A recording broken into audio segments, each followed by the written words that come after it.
Meet Terry Brogan. He's your run-of-the-mill hotshot, complete with good looks, great beard, Figure if I keep talking, you won't disappear. and he's probably approaching his Clooney years. But doesn't this look weird for his image? Because he's going around this Spanish town and asking where his Ramona flowers might be.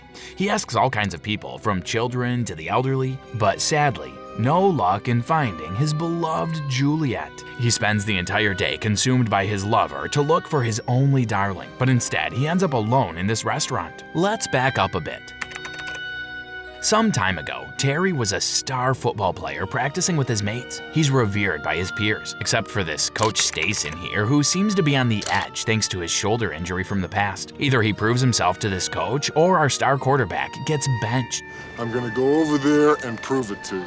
So Terry gets forced to practice with Coach Sam here and the sled, and it doesn't look too good.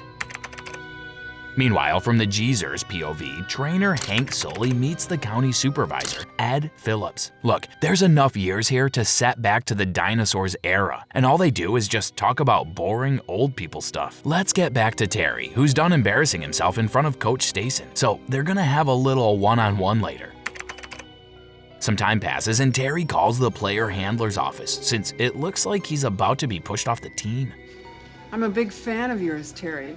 Steve Kirsch, the player handler, overhears this and just tells his assistant to dump him. Well, this is just fine and dandy. Terry then goes and talks to Hank, and he says they're about to cut him because he might be good and he's too expensive for the team. You know what this means? It's suing time. Terry drives off in his Porsche, and where's he going? Give me a call. Well, he's going legal by trying to look for Steve Kirsch here. Eddie, Steve's assistant from earlier, tries to calmly fend him off, but he finds Steve. Steve then immediately tells him that he can't lawyer for him since their firm's biggest client is the owner of Terry's team. Terry, you understand since I joined the firm, I can't represent players. Steve tries to still become a bro and help him with his money and football problems nonetheless. Steve then goes to a meeting filled with some fossils that belong in a museum. Then Eddie gives her a number to a person that could help him out with his recent dilemma. In addition to this, Eddie asks him out, and he hurriedly accepts. Frustrated with his situation, Terry goes for a run. Then enter Tommy, a handsome name for a handsome face. He's here to offer Terry a job, so he tells him to come to the beach the next day. Ring a ding ding, it's the next morning here at the beach. This cripple is Jake Wise, and he looks quite wealthy. He wants to give his old pal Terry here a bit of a release, so he invites him back to his place. You got a new Porsche, huh?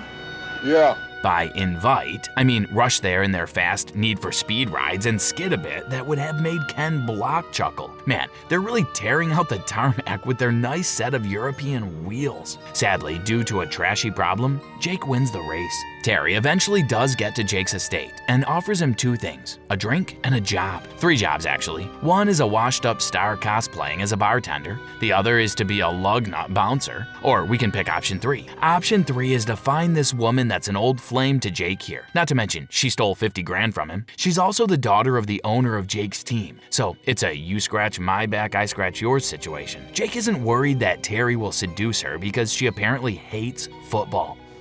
I want you to find her for me.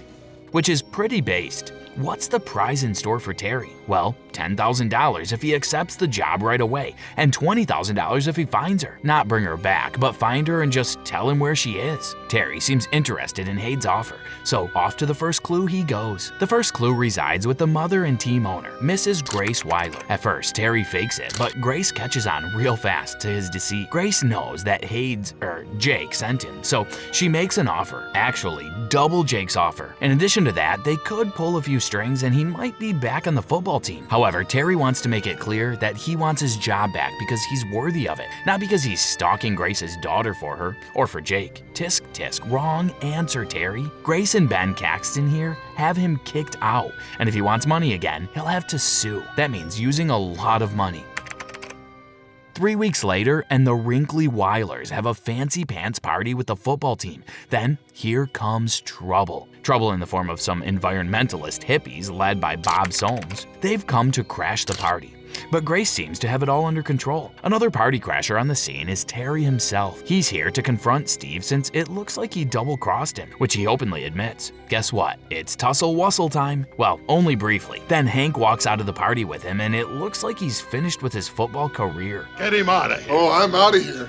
You're not playing this. Hank offers him a coaching job, but he's not ready for that, despite Hank's warnings. Now Terry is set to work for Jake Wise. And now we're up to speed on why Terry is scoping out the Mexican beach scene. He's looking like a real creep too, despite having suave looks. He asks a bunch of random people here, but his search trail is going cold. Time for a beer break. Just when he's about to unalive his liver with that drink, there she is, Jessica Weiler. Terry confirms her identity by approaching her and talking to her. Can I buy you a drink or something?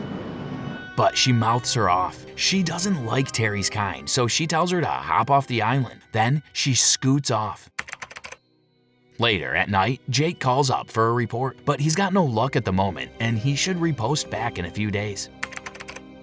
The next morning, Terry's just laying back with his mate, Roberto here, just playing a little checkers when he suddenly sees Jessie rushing towards a ferry. Terry tries to run after her, but too late. The next ferry is in 6 hours. So here's the next brightest idea. Pay off this random dude with the boat to go after her. Eventually, Terry does catch up to her. Apparently, Jessie does reveal the fact that she's hiding out here from all the drama going on in LA. Fair enough. LA is a garbage place to live in. Jessie catches on that either Jake or her mother paid him off, but right now, he's just angry at the world, so this time he mouths her off. At least he complimented her sketch, right?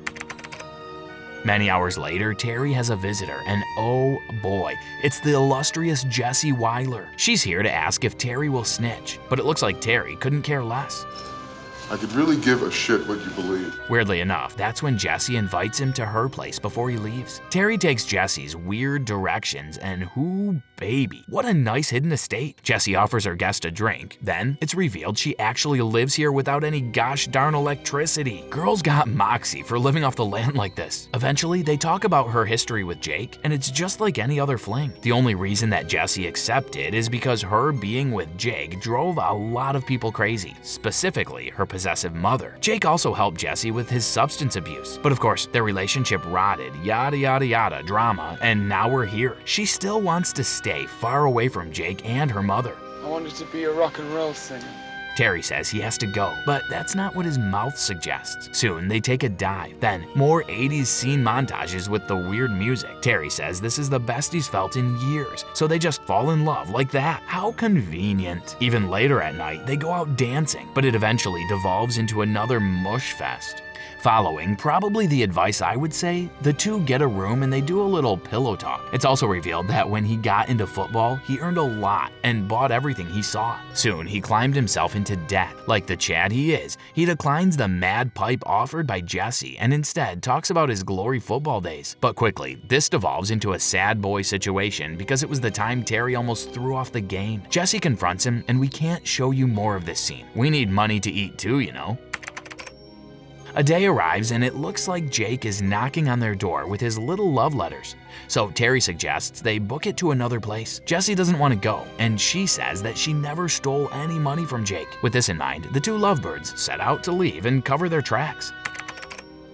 10 days pass, and oh boy, girlie's got the crazy from being dry all those times. Terry tells her to back off, but eventually lets her down gently. Soon, this couple would take a trip to the Mayan temples. Aw, look at that. The honeymoon phase is over, so now it's time for their first fight. Terry doesn't know where to go from here, but Jessie thinks they should stay because she's got money in Mexico City. Guess what? She did actually steal money from Jake. She lied because she didn't know if she could trust Terry. I've lied and I've used people all my life.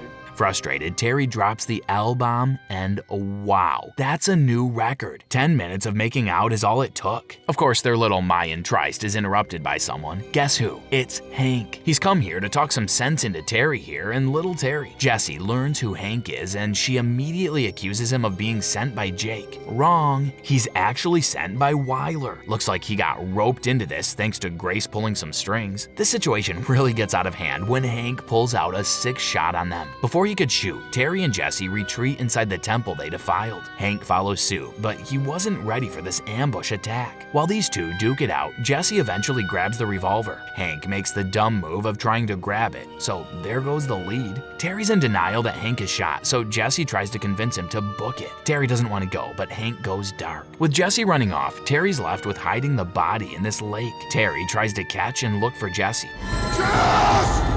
but she's 2 steps ahead. Guess this is the end of Terry's romance because he's back in LA. He meets up again with Jake and it looks like he's back on his feet. He gives some hospitality to Terry as he offers him a drink and a few glimpses of the game. Once he's settled in, it's time for Hades to strike. Hank Sully is gone and Terry is looking might sus right now. Well, it looks like Terry's ready for this and tells Jake to eat it. Jake says he's got another job for him. Then, ladies and gentlemen, put your hands together for Jessie because she's back. Looks like Jake doesn't know the full story, so he expects Terry to come back for a job. Walking out of there, he gets tailed by Jessie and her dog. She reveals that the jig is up. That's why she came back to Jake. Not to mention, he knows about Hank. Feeling massively betrayed, Terry writes her off. Later, at Jake's party in the place, he greets all of his little attendees, and Terry shows up. He doesn't look too happy, so he just wants to get his last debt to Jake done. Ironically, Tommy shows Terry to his table, and Steve is there. He doesn't want Terry here, but he makes a fool out of himself. Jake sets himself on stage. The rest of you are here. Then he introduces some live performances so that he could distract the rest of the crowd on what is about to go down. Terry's no stranger to this, as he spots Jake from far away, doing some shady dealings. He eventually comes up and finds that he's having a little business meeting with Bob Soames. Something fishy's going on. Now that the skeleton's out of the closet, Jake reveals that he's been the master string puller all this time. He's behind what Hank and Steve do. Looks like that didn't go so well because they all ended up biting each other in the end. So the bottom line is that Steve's got some blackmail files he could use against Jake, and Jake wants those. Like any other GTA NPC, he sends Terry to deal with those files. One of these will get you into Kirsch's building, the other into the office. And afterwards, well, they'll be even Stevens. Terry agrees, but not before backhanding Jake with what he and Jessie did on those Mexican beaches. Ooh, quite spicy. Terry gets on the job and spots Steve alone in the bathroom. He tails him, then surprises him, and my, instead of beating the snot out of him, he actually warns him. Too bad Steve is too much of a smooth brain to get it. So he just asks Terry to buzz off.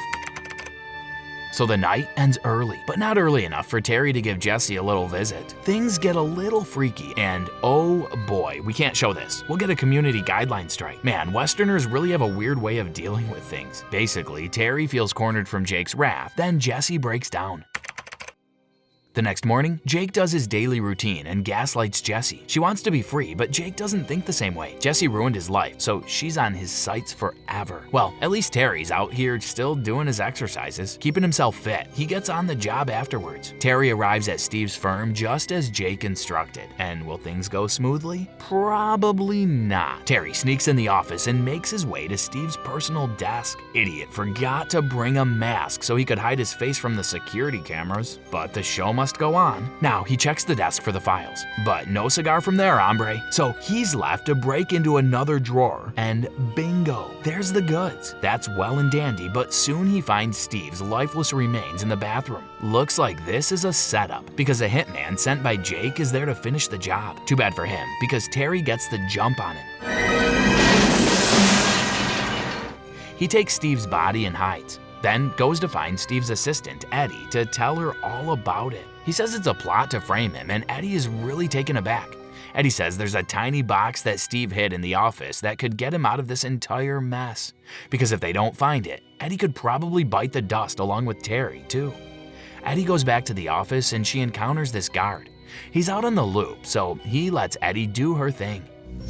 Your dog bothers me. The dog really bothers her, and thank the Lord the guard puts the dog away. Eddie gets the MacGuffin that they wanted, but Jake calls her and her jig is up. Not on Terry's watch, as he storms in there and attacks the guards. The two then break out of that sticky situation. On another weird occurrence, Jessie barges into her mother's house and calls for Ben. She blackmails her that she'll make a scene, so Ben comes out and talks with her in private. Jessie snitches about the framing of Terry, and they immediately storm Jake's estate. Looks like Jake's really cornered this time, because apparently Ben works for him. You've gotten out of hand, Jake.